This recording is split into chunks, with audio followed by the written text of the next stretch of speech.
Mga kapuso, malapit na ang undas, kaya ang paboritong Sunday morning habit nyo, nakikiuso. Huwag matakot, ako lang po ito, ang Maring Susan nyo, nagpaparamdam para sa Halloween special ng Kay Susan Tayo!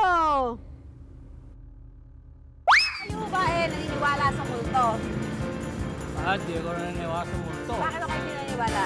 Wala akong nakita. Wala pa kayo nakita. Kayo misis, takot ba kayo? Siyempre takot. Naniniwala ba kayo sa multo? Oo, totoo naman. Oo, nakakita na kayo? Oo, kasabayan namin meron eh. Oh? Ano ginawa ng multo? Wala lang, namamasyal lang sa bahay. Ano sinasabi niyo? Sabi ko, huwag mo kong tatakutin ha. Oo. May sakit ako sa puso. Ano nakakatakot? Multo o yung asawa? Kayo po mo naniniwala ba kayo sa multo? Hindi kayo naniniwala. Bakit po? Marami. Pero takot kay misis. Oo. Bakit? Nabalbag ako kaldero eh. Kailangan nyo ng tulong sa family, pangkabuhayan, kalusugan, pati na beauty. Mga misis, ano ang isisigaw ninyo?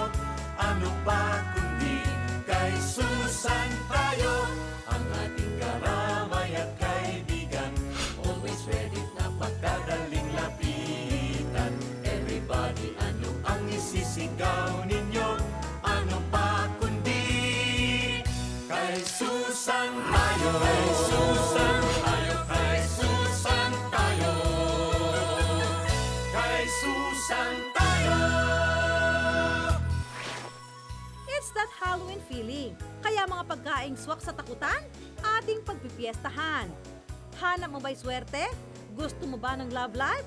Willing ka ba to try kulang?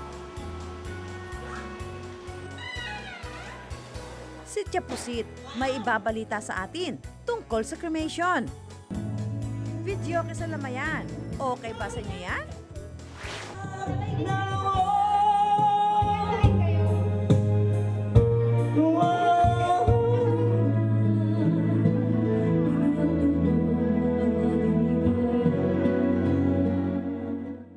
Kantahan, kainan, sayawan. Lahat ng yan, parte ng pagsasaya ng Pinoy. Pero teka lang, tama bang magkasayahan? Sa lamayan? 2 taon na mula nang mamatay si Lola Filomena. Nagtrangkaso siya. After 1 week, babalik sana namin uli sa ospital, hindi na namin nadala. Kasi 6:30 Sunday AM, namatay na siya. At ilang araw daw matapos siyang yumao, natagpuan ng kanyang mga anak ang isang sulat na naglalaman ng huling hiling ni Lola. Pag ako na si Filomena Lim, Byuda de Belen, ay binawian ng buhay, ay uburol muna ako ng isang gabi at ipagpamisa sa kinabukasan. Habang ako'y nakaburol, ay nais ko na manghiram ng tape para sa karaoke at magkantahan kung sino man ang may magandang kalooban na magpapakasakit na kumanta.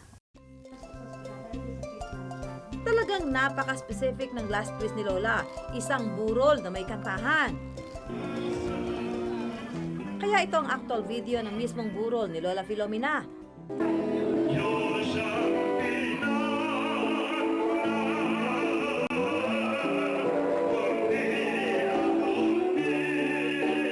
Ang iyakan, napalitan ng biritan. Pati nga raw kulay ng mga bulaklak sa kabaong ni Lola, ibinili niya rin. Mga puting bulaklak, yung kabaong niya laging isprayan ng pabango para daw lagi siyang mabango. Hindi daw mukhang patay siya, gano'n. At ang sosyal ni Lola, ha? Pagkatapos ng kanyang libing, dapat daw may documentation. Tingnan niyo naman, may VCD pa ang kanyang pagkamatay. Pero syempre, hindi ito available sa local video shops. Kung nasa last will ni Lola ang burol na may kantahan, sa isang bayan sa Laguna, tradisyon naman ang burol na may videoke. Ewan ko ba, basta na kasanayan na yung ganun na pag masaya sa huling lamay. 3 taon na mula nang mamatay ang kapatid ni Fe, pero imbes na umatungal sila sa lamayan, sila'y nagkantahan na lang. Sa inyo, meron ding naganap na yugyugan para sa mga namatayan. Akala amoy may piyesta dahil may handaan pa. Naiibsan yung lungkot mo na kahit papano kahit alam mong nawala na siya, masaya ka ng konti. Hindi lang sa burol nagtatapos ang kakaibang lamayan dahil kahit daw sa libing, may kakaiba rin. Imbes na tugtugi makabagbag damdamin, aba, modern music ang sinabayan ng mga nakalibing. Kaya imbes na mag-iyakan, lahat ay nag-indakan.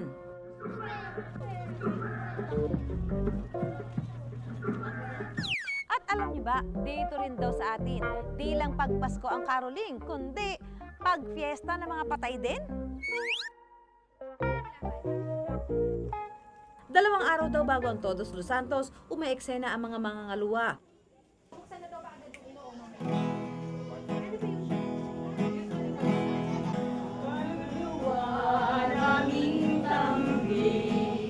Isang grupong kumakanta sa mga bahay-bahay. Sa ilang bayan sa atin tulad dito sa Bulacan, buhay na buhay pa rin ang tradisyong ito. Pagkasabi nila, yun daw ugali ng nananaog daw kaluluwa. Pero ang pangangaluluwa daw noon, iba na sa pangangaluluwa ngayon.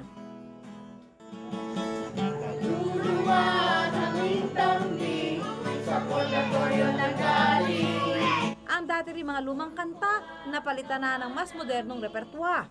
Hoy, bangon na riyan mga kapitbahay ko! Oh ha? Rap kung rap ito! Yes, yes, yo! Kaping nauuhaw! Salamat po! Salamat po! At hindi lang daw pang mayaman ang trick or treat dahil may version din tayo niyan. Kapag palapit ang Halloween, pwedeng gawin ito ng mga nanay. Mga pang-Halloween na maskara at costume. Kayang-kayang buuin mula sa mga papel na ginupit-gupit at pinagdikit-dikit. Gumagawa kami ng mga maskara para sa kanila. Ano, takot ba kayo?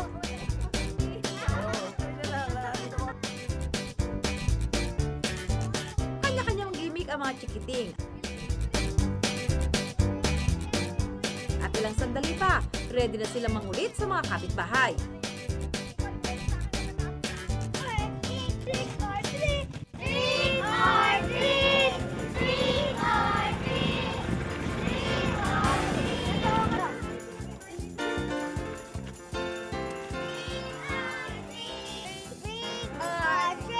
Thank you! Happy Halloween! Hindi man tradisyonal, ang lamayan ay isa ring okasyon upang magsama-sama at magkasayahan. Marahil, isa ring mabisang paraan upang mas madali nating matanggap ang pagkawala ng isang mahal sa buhay. Kay Susan tayo! Susunod, harmless at simple lang. Alam mo na ba itong mga bagong kulam? Kay Susan tayo! Mariposa! Makinig ka sa akin, Mariposa! No! Mariposa! Sus, dimple na naman! Sus! Lagyan lang akong bigo! Lagyan lang akong bigo sa pag-ibig! Hindi ko naman kakagawin ko! Sus! Nakasolve lang problema ko!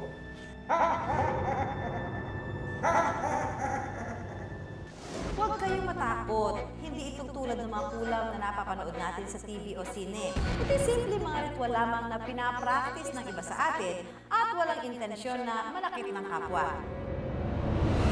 Ah! It's a monster! Look at that! How can you solve your problem when your problem is your face, Bito? Ayon sa librong mga panibagong kulam para maging kaakit-akit, paggising sa umaga, magsindi ng kandilang rosas na nagsisimbolo ng pag-ibig. Pink candle. Maglatag sa sahig ng 7 dyaryo na sumisimbolo raw sa 7 araw ng linggo sa kaupuan ito. Pumikit at balutin ng kulay rosas na liwanag ang buong katawan sa isipan. Panatilihin ito sa isip sa buong maghapon.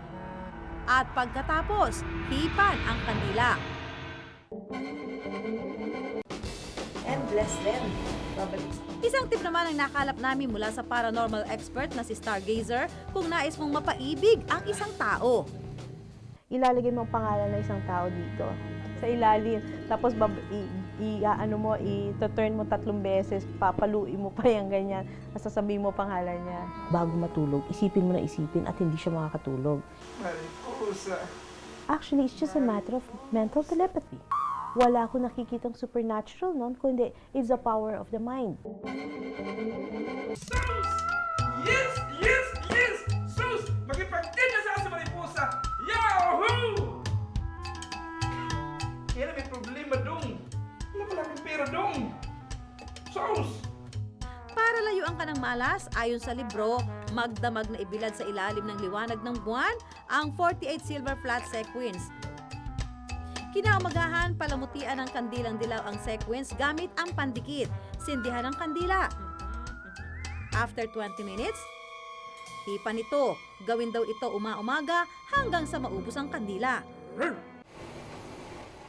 Pero si Stargazer, may swerte at money tip naman. Ay, katindi naman kalat na ito, oh. Alisin ang kalat, alisin yung mga babara sa pinto. Yung chi or yung energy para pumasok at makaikot. Doon ka doon. Welcome to doon. Para sa mga taong walang pera. So after ki-cleansingin mo yung iyong aura sa labas, i-visualize mo na naki-cleanse ka ng white light, picture mo sa mind mo, pipikit ka lang, ipipicture mo sa mind mo kung ano yung gusto mo, be specific. Na yun ba, may wino-work ka na deal. Visualize mo yon na nakita mo, andyan yung tao at inaabot sa'yo, cheque na. Tapos yung iyong kulay, green. Sinapaligiran kayo ng kulay berde. Wow! Kalaki! Kalaki naman ang pera nito! Mwah! Para sa kalusugan, tip ni Stargazer, maglagay ng konting asin sa pambanlaw na tubig kapag naliligo para maalis ang maaaring sanhi ng sakit. Kasi ang salt takes away negativity.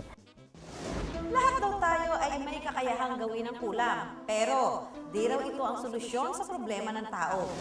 Minsan ang tao, iniisip nila na ang kulam, ang gayuma ay napakahalaga, no? At saka last resort or easier resort, no? Huwag kong ganon. I-project natin positively kung ano yung gusto natin mangyari. Pero minsan, kahit nasabihin mong, alam mong good yan para sa'yo, hindi binibigay ng nasa taas kasi may dahilan. Matuto tayong malaman natin kung anong leksyon natin sa buhay at mula doon, alamin natin bakit. Pero may babala kami sa mga nais mangulam. Maging careful kayo kasi mas maging matakot kayo sa ilalabas o kaya ibabalik sa inyo ng Diyos. Kasi ang Diyos ay pag-ibig. So, kung ikaw ini-envision mo at lagi ka nagdadasal sa Kanya, hindi mo kakailanganin ang kulam.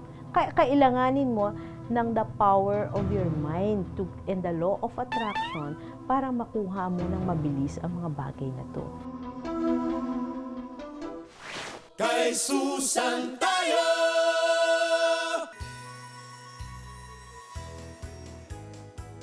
Susunod, cremation. Uso na ba ngayon? Kayo sir, di kayo tatakot dyan. Alam niyo sir, mas sunog pa kayo sa bangkay. Kay Susan tayo! Susan!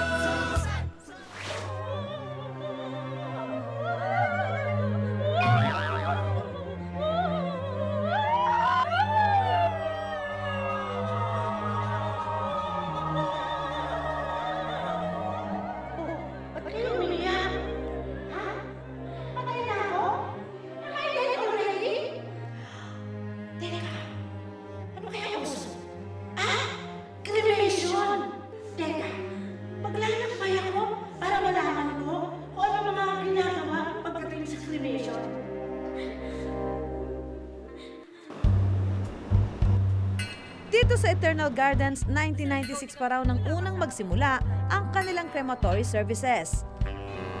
Tiyapusit! Tiyapusit! Tiyapusit! Ay! Susan! Ay! Tiyapusit! Ano? Ano ginagawa mo dito? Buti nakikita mo ko. Oo naman! Bakit naman hindi kita makikita? Tamang-tama. Samahan mo ko sa aking paglalakbay. Sige! Dito sa Eternal Garden. O sige, halika, halika, samahan kita. Eh, kasi masaya kang kasama. Halika, halika, dali! Oo, buti naman nakita tayo. Alam niyo ba kung paano ginagawa ang cremation? Paano ba ito sa Romy yan? Para alam ni Chapusit. Po, bali ito pong pinaka-cool na to.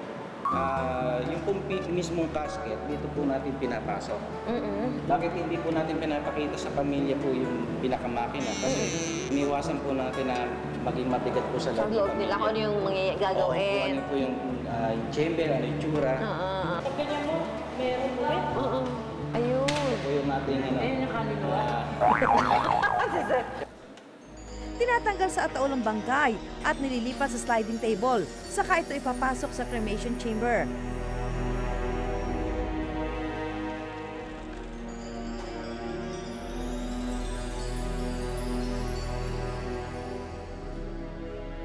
Tumatagal daw ng 1 hanggang 2 oras ang pagsunog ng bangkay. Depende po doon sa physical appearance po ng bangkay. Pagka mataba po siya, kung maniwala kayo sa hindi, mas madali po masunog. Opo.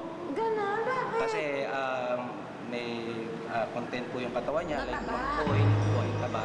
Sir, pagka halimbawa, niluluto ka na dun sa loob, ay kinikremate ka na, wala ba kaming maririnig na naglalagutukan yung mga buto, ganon?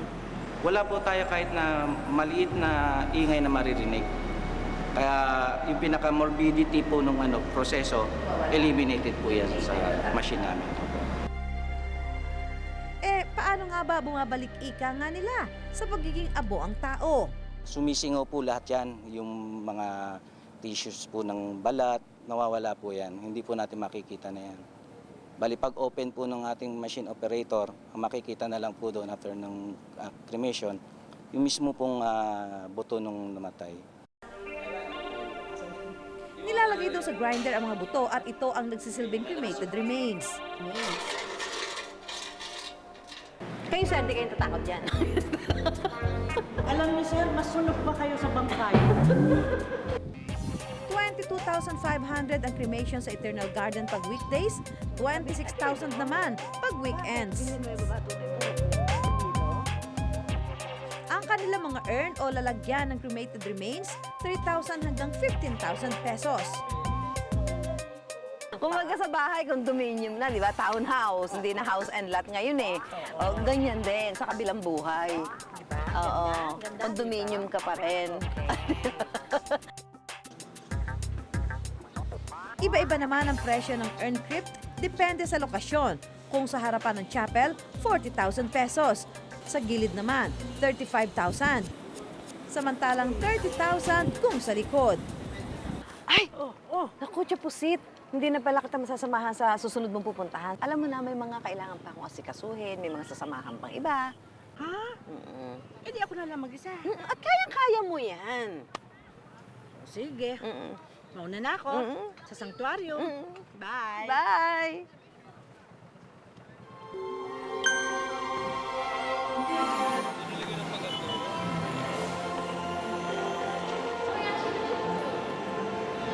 Wow! Hotel na hotel ang dating. Ang ganda! Oh!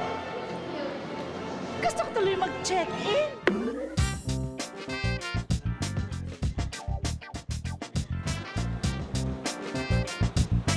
Mistulang hotel naman ang hitsura ng sanctuarium at ang kanilang columbarium.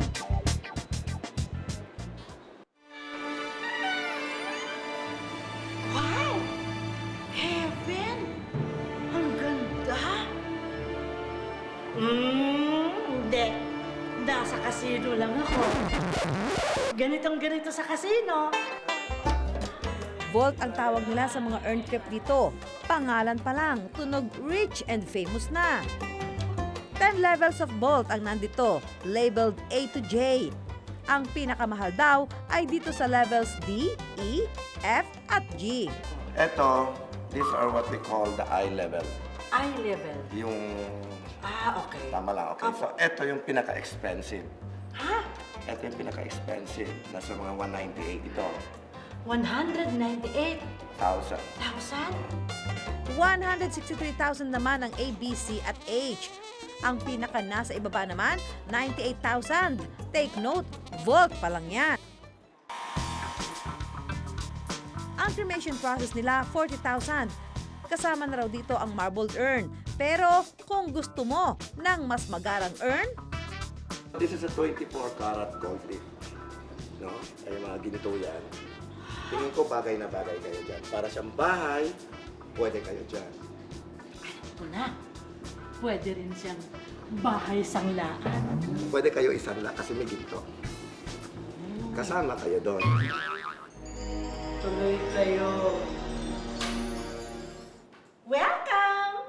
Ito ang family room. Pag nandun kayo sa labas, dahil meron dong viewing dun sa urn, dito mag-stay ang pamilya. Sarap, saucy, ang lamig. kung magkakaroon ng urn viewing pagkatapos ng direct cremation, lumalabas na cremation plus vault plus chapel use. Pero kung gusto niyo namang burol muna bago cremation, services plus cremation plus vault. Mas maganda yung nakahanda na tayo. Pag dumating man yung panahon, kay tayo man o yung mahal natin sa buhay, hindi mahirapan yung mga buhay. Alin man ang piliin nyo, ang importante, pagdating sa kabilang buhay, sumalangit nawa ang inyong kaluluwa.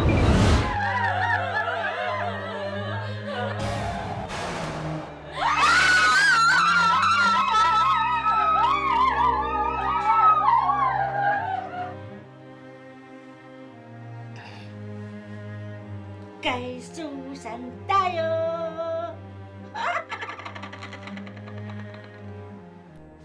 Kay Susan tayo! Susunod, mga pagkaing pang Halloween. Lulutuin natin. Yan. So okay na yan. Mukha na nga siyang devil. Devil na masarap kainin. Dahil 20 taon na ang ating natatanging samahan, nararapat lang natapatan ng isang natatanging pagdiriwang. Puro na siya pangako. Ano yung nagpapaputok yung militar at saka ang kaya? Baka tamaan ka ng kidlat dyan. Ito ang pinaka-di malilimutang kwento ng nakaraang 20 taon. Ito ang ating kwento. 20, the GMA Public Affairs 20th Anniversary Special. October 28, alas 10:30 ng gabi. Kay Susan tayo!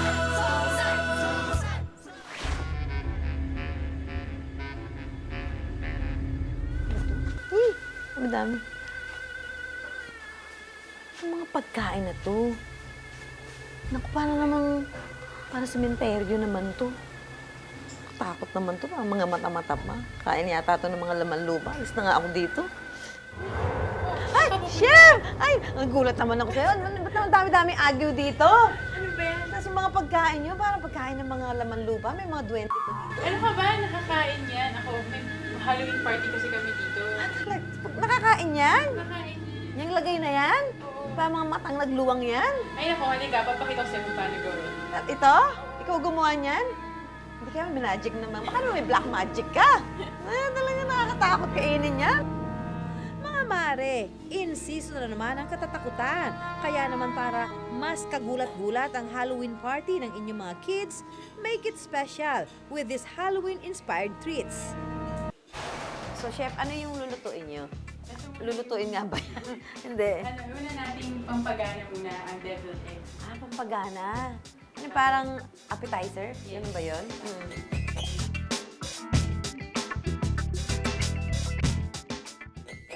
Simple lang ang paggawa sa deviled eggs. Hiwain lang sa gitna ang hard-boiled eggs. Ihiwalay ang egg yolk. At durugin ito. Ilagay ang mayonnaise, mustard, cayenne, pepper, cheese, spring onions, at salt sa kahaluin ng mabuti. Tapos, ito, tawag natin dito yung piping bag. Ginagamit to ng mga yung gumagawa ng mga cake. Para lang mas maganda ang itsura ng paglagay natin ng stuffing dun sa egg. Okay, piping bag ang tawag niya. Para mas kontrolado din natin. And for the finishing touches, ilagay ang hiniwang bell pepper sa itlog just like this for that sungay effect. Yan. So, okay na yan. Mukha na nga siyang devil. Devil na masarap kainin.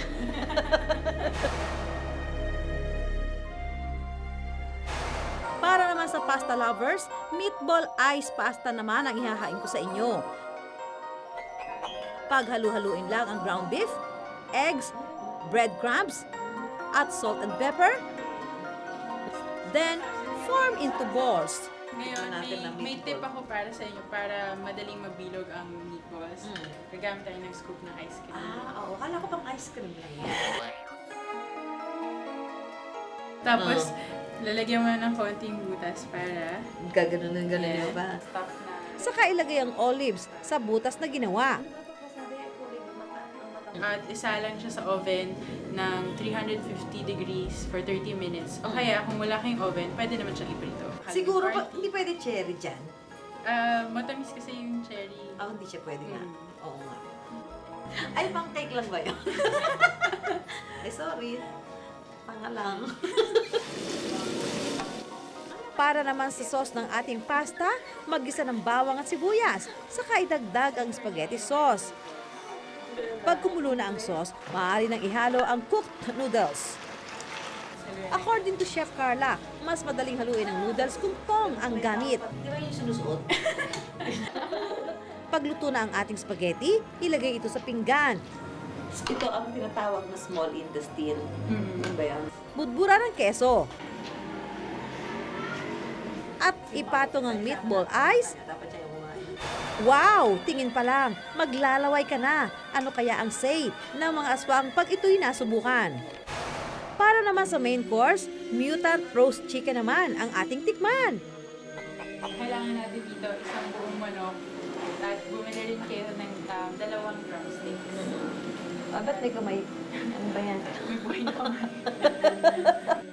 I-marinate lang ang manok sa toyo, kalamansi, asin at paminta for 30 minutes. Saka isa lang sa oven for 350 degrees. I-attach ang extra legs gamit ang toothpick para ma-achieve ang freaky look. Naging apat ang pa. Ay, oven! Ano ba naman yan? Ano ba? Ba't yung may ganyan? Ano ba? Yan ano? Ay, alisin mo na nga. Bumibisita. Ay! Ay, huwag mo ilagay dito. Ayoko talaga sa ganyan. Chef, magluto na tayo. Ano ba? Bumibisita. Ay, umalis ka na! Ano ba? Nakakatakot na. Ayan, naiiyak ako sa takot. Ang bango! How about this? Graveyard cupcakes naman ang ating gagawin. Durugin lang ang chocolate cupcakes. Kung bumili ka ng 10, ang kalahati nun, kailangan mong durugin. Okay. Pahiran ng choco icing ang ibabaw ng cupcakes na natira. Budburan din ito ng mga dinurog na cupcake. Budburan din ang dinurog na cupcake ang plato. Ito ang magsisilbing lupa ng ating graveyard cupcake. Lagyan ng gummy worms ang paligid ng pinggan at cupcake. Ang mga brawas naman na magsisilbing tombstone ay pahiran ng puting icing. Sulatan ito gamit ang choco icing na natira. Ano ilalagay mo siya? Rejoice in party. Ikabit ang browa sa cupcakes gamit ang toothpick para di ito tumumba. Una muna ako, may gagawin pa ako. Ayaw mo, sabayan mo ako. May gagawin pa ako. Ako muna kakain dito. Sige, dito ko na intayin yung kasama ko, ha? Sige.